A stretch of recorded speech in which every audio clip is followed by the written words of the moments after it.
ఎంతెంత దూరం కోస్ కోస్ దూరం అని చిన్నప్పుడు మనం ఆటలాడుకునే జ్ఞాపకం ఉన్నదా?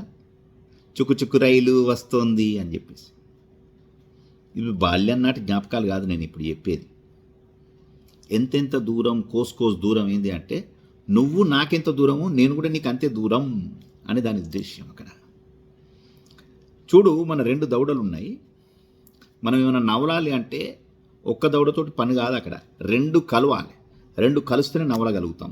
అదే చప్పట్లు కొడితేనే 2 చేతులు కలిస్తేనే చప్పట్లు, 2 దవడలు కలిస్తేనే నవ్వులుట.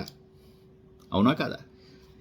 ఎందుకు చెప్తున్నా ఈ విషయం అంటే, మునుపు టెలిగ్రాములు, తర్వాత పోస్ట్ కార్డులు, ఇన్లాండ్ లెటర్స్ వచ్చిన జమానాలో ఎప్పుడు వస్తుందిరా లెటరు చూసుకోవాలని పోస్ట్ మ్యాన్ కోసం ఎదురు చూసేది.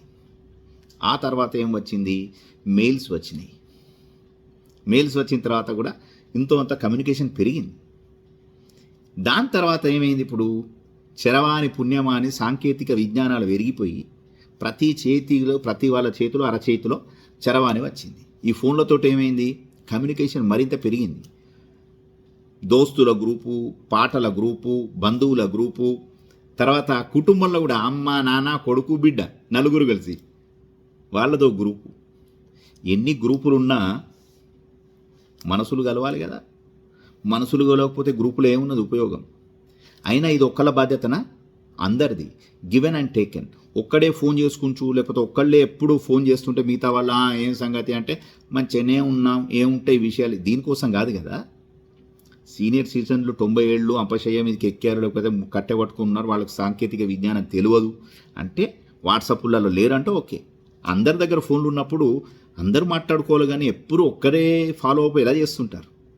మీరు కూడా ఇటువంటి అనుభవాలు ఎదురవుతుంటాయి.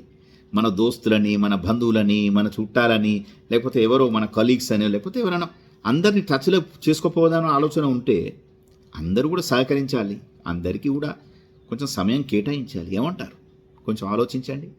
ఇటువంటి అనుభవాలు మీకు కూడా అయి ఉంటాయా? చాలాసార్లు మనమే కాంటాక్ట్ చేస్తుంటాం, వాళ్ళు ఎన్నడూ కూడా కాంటాక్ట్ చేయరు. అరే మనకే అవసరమా అనేటటువంటి భావన మీకు కూడా వచ్చిందా? ఎవరికెవరు ఇచ్చేది లేదు, ఎవరి దగ్గర తీసుకునేది లేదు, కానీ కనీసం మాటలు కూడా లేవే. ఉత్తరాలు రాసినప్పుడు ఉన్నంత వేడి చేసేది, తర్వాత అబ్బా ఎప్పుడు వస్తాను ఆతృగా ఎదురు చూసేది, ఇప్పుడు అందరి చేతులలో ఫోన్లు ఉన్నప్పుడు ఆ బంధాలు ఎక్కడికి పోయినాయి? ఆ ఆతృత ఎక్కడ ఉన్నది? కొంచెం ఆలోచించండి. మీ యొక్క కామెంట్ రూపంలో మీ అభిప్రాయాన్ని తెలియజేయండి. Thank you.